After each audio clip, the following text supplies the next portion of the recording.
Au niveau des grippes, il existe effectivement différentes grippes qu'on a classées A, B et C, qui appartiennent tous à la même famille, les myxoviridés. La grippe A étant la plus connue car c'est elle qui est pandémique, c'est elle qui donne les grandes pandémies, mais la grippe B circule également, et dans les vaccins actuels, nous avons de la grippe B. La grippe C est très épisodique et extrêmement rare. Donc, généralement, quand on parle de la grippe et qu'on parle de pandémie, on s'intéresse uniquement à la grippe A.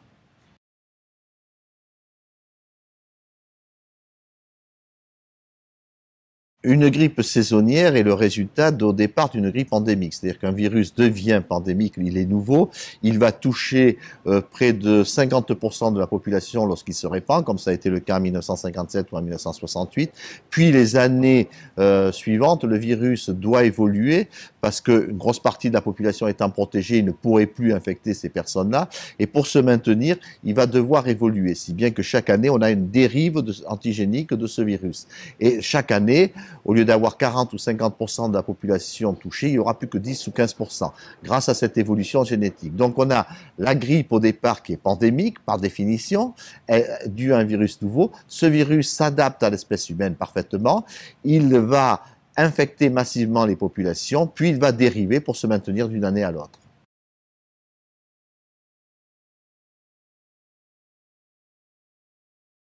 Le taux de mortalité dans une structure établie, comme par exemple en hémisphère nord, est d'à peu près de 1 pour 1000, c'est-à-dire sur 1000 personnes. Donc, ce qui explique qu'en France, il y ait environ 3 à 5 000 personnes qui décèdent de la grippe. Ce 3 à 5 000 personnes doivent prendre en considération que 12 millions de personnes sont vaccinées.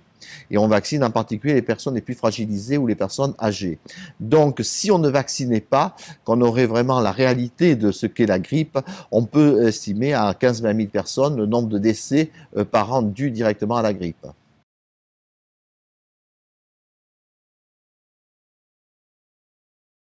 A-H1N1, donc celle nouvelle qui est issue de Mexico, cette grippe-là circule de façon un peu plus agressive, un peu plus rapide que le virus saisonnier. Tout à fait logique puisque la population n'est pas immune, donc on peut s'attendre entre 30 à 50% des personnes qui vont être infectées.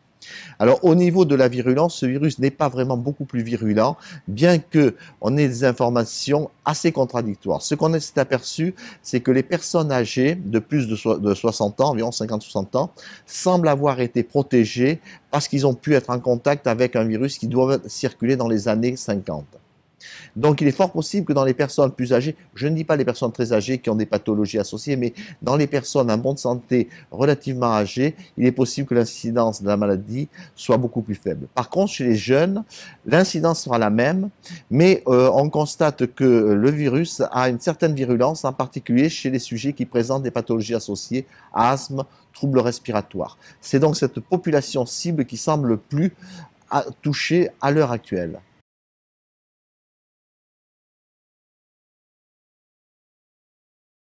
Le virus H1N1 est apparu, existe dans son foyer naturel que sont les oiseaux aquatiques. Il est passé chez l'homme donc en 1916-1917, peut-être même un peu avant.